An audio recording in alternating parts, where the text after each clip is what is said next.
All right, let's get into this. So, our next review is going to be for the film Eddington. Eddington is a new film from Ari Aster. There, Ari Aster, as Nick was just talking about before the review, he was just saying the acclaimed director there. He came out the gate hot with Hereditary. There, also Midsommar. People call it one of the best horror films ever. There, ushering in this new age of horror films, the art house horror film. There. Um, and I also really love those movies a lot. I like Midsummer a lot, Hereditary a lot. Hereditary, it was on my list of like favorite Mhm. movies of the 21st century. So I do enjoy Hereditary quite a bit there. But then he made Beau is Afraid a couple years ago, Mhm. which was his third film, which I wasn't really too big of a fan Mhm. of. I think we did review it. I think I, Yeah, we reviewed it. I admire that movie on a technical level for what Ari Aster wanted to play with technically. I just felt like the movie was too long and too unfocused. yeah. And I was like, okay, this is a little weird, and I'm not really into this, and I don't really like it all that It's like much there. okay, maybe carte blanche with certain artists is not always a great thing. Yeah. So yeah, that was kind of the way I felt about that. And then here in Eddington here, which is his latest film here. So what is this about? Well, it takes us back to the year during the pandemic, 2020 there.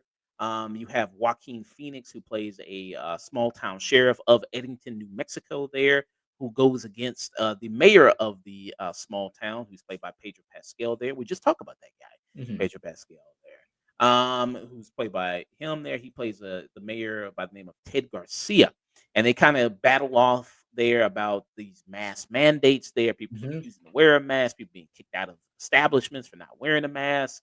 And this movie right now is proving to be amongst fans, critics, pretty as divisive as Mhm. Beau was Afraid there. I think it even has somewhat the same Rotten Tomatoes like critic score and audience score as kind of Beau was Afraid did. I think kind of somewhat similar.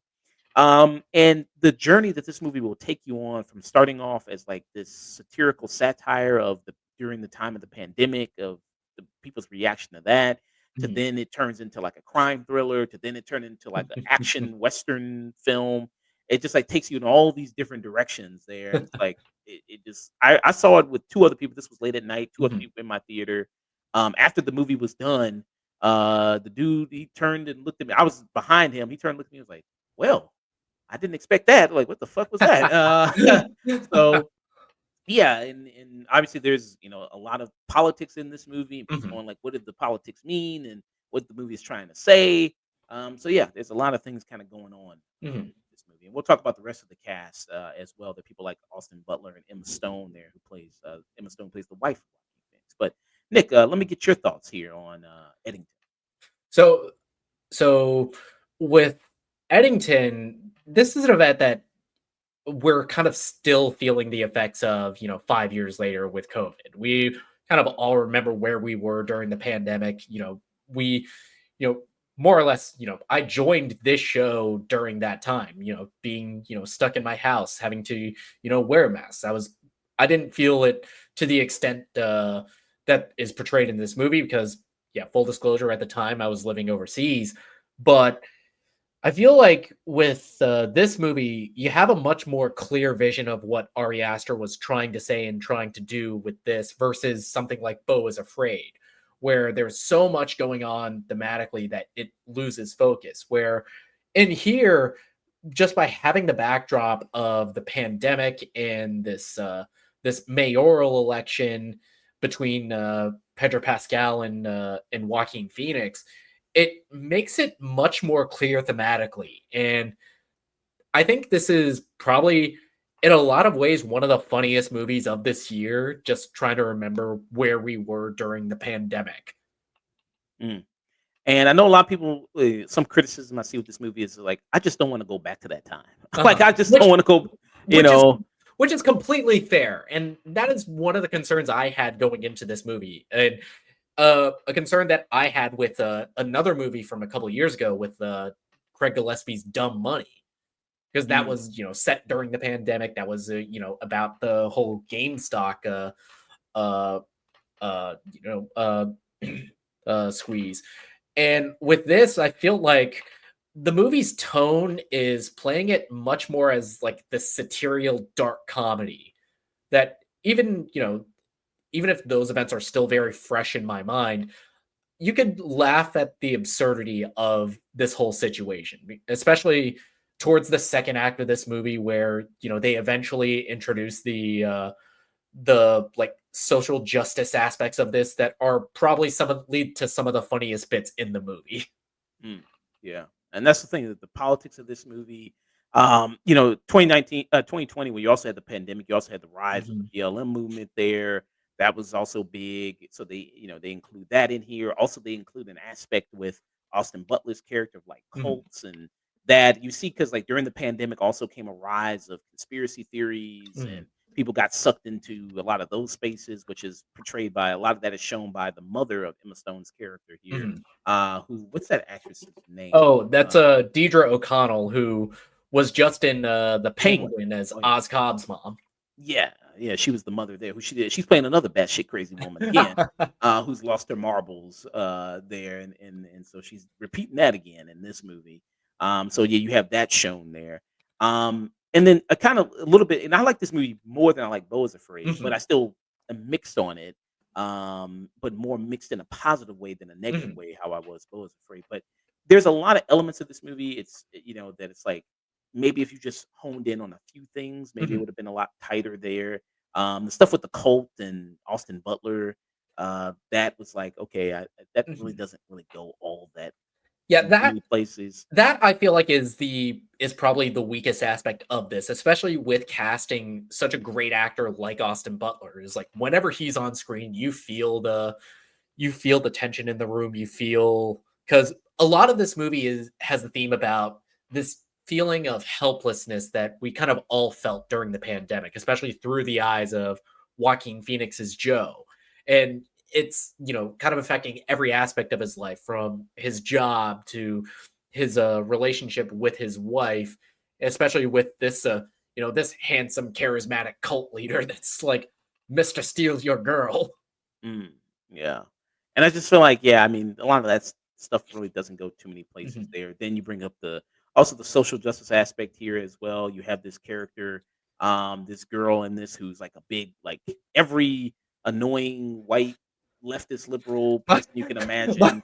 my favorite bit in this is because you have scenes of BLM protest, and there's not a drop of melanin holding a sign.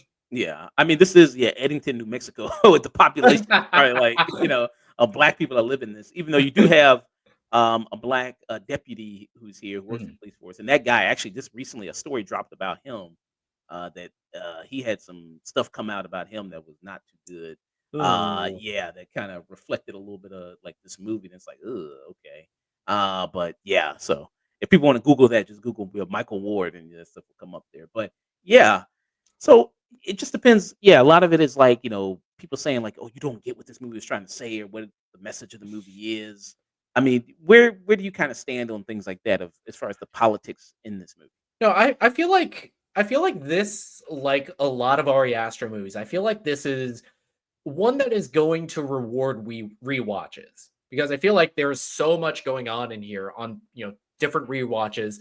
You can kind of more or less laser in focus on what each like different aspect in the story and focus on what Aster is trying to say.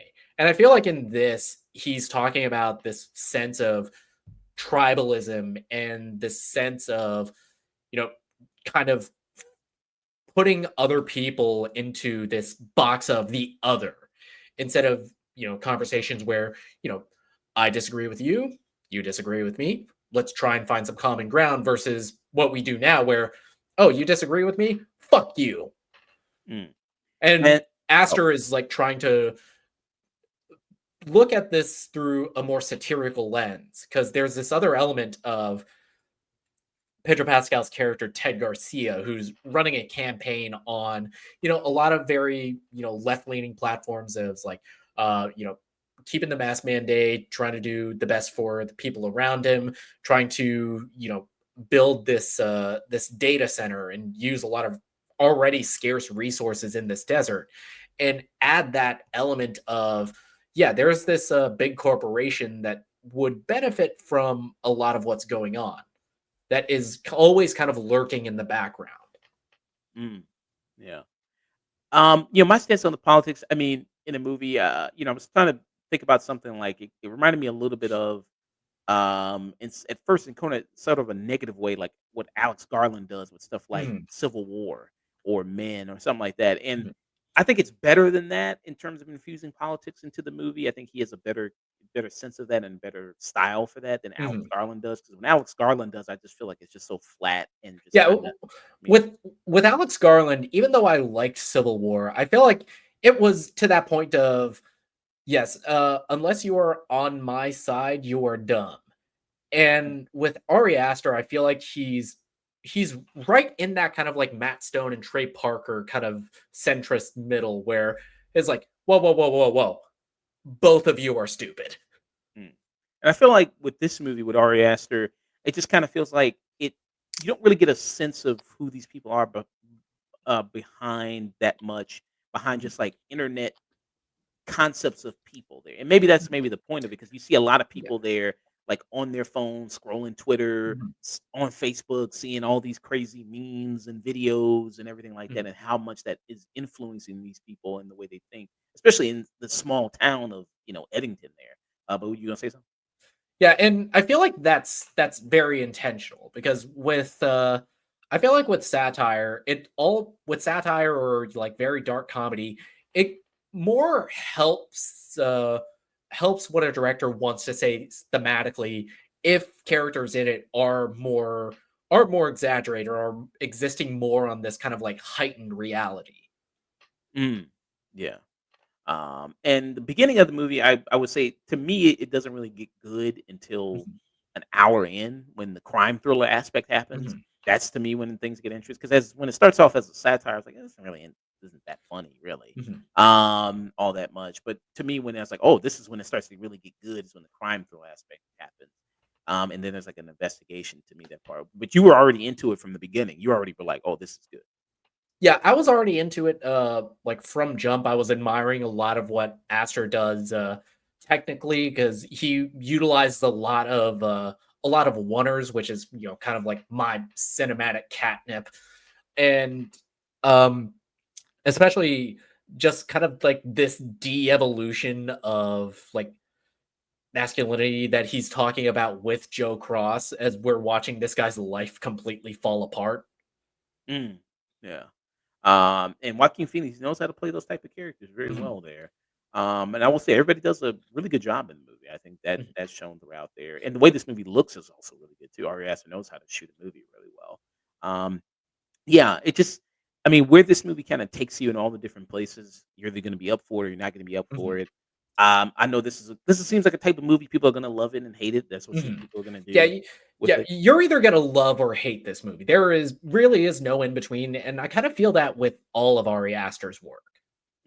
Yeah, I think it's a good point there. Even though I think maybe Hereditary is more well Mhm. liked there, but that was more like if you're into that type of horror, you had to Yeah, rec yeah, Hereditary, I think, is like his most accessible movie for like a general audience because you eventually do get those horror scares that people are asking for. mm, yeah. But yeah, I just think that's kind of one of my issues with the movie is that I feel like there really, besides maybe Joaquin Phoenix's character, there really isn't much behind these people there, and really getting to know them that much. That Mhm. besides the surface level politics, like is Ted Garcia, Pedro Pascal, does he really mean what he says when he's talking about this stuff, or is he does he just really like his position and then just is just using that for his own Mhm. gain there? And just Uh, Now, I feel like in this movie, there's like this sense of helplessness and these people in positions that want to desperately hold on to whatever power or agency they have, and that's kind of what is really being explored between both Pedro Pascal and with Joaquin Phoenix. mm, yeah. So what will be your final thoughts and rating?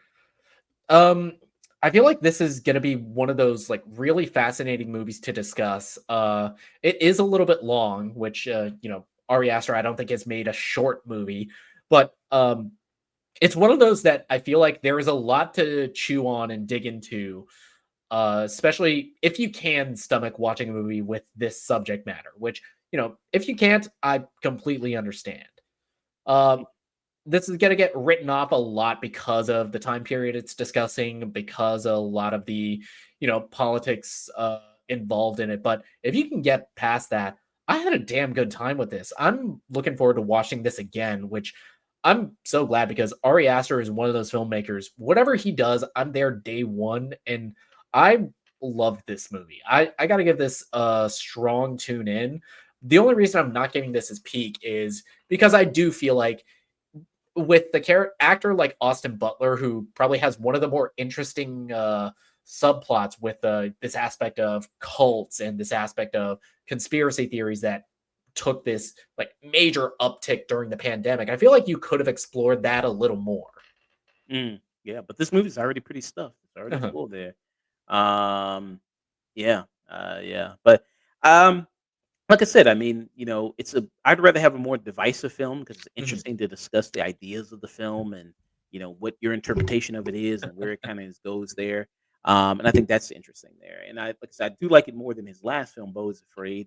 And I do think there's some really good things to appreciate about this movie. The performances, the final battle kind of scene in this movie is really good. I think Oh that's yeah. really well. Oh, when the movie turns into the straight Western action movie. Yeah, I think that's really cool. I think that's really good there. But for me, just the movie just didn't get interesting until like almost an hour Mhm. in, with the crime thriller aspect of it, because I really wasn't enjoying too much the satire part. Not because it was about COVID, because I just didn't think it was that Mhm. funny. And then in terms of the politics here, like I said, I think the politics are the way it's infused here. Um, I think are okay. I think it's Mhm. somewhat of a surface level take of it, to a degree. Like if you do spend a lot of time online, maybe it'll be Mhm. really great there. But I kind of want a more deeper analysis and just Mhm. kind of like you know online shit. I kind of want a little bit more of that there. Um. So yeah. So I would give it a stream it for me. Mhm. I give it a stream it, and yeah, for Eddington, and Nick gives it a strong tune in. So Mhm. all right there.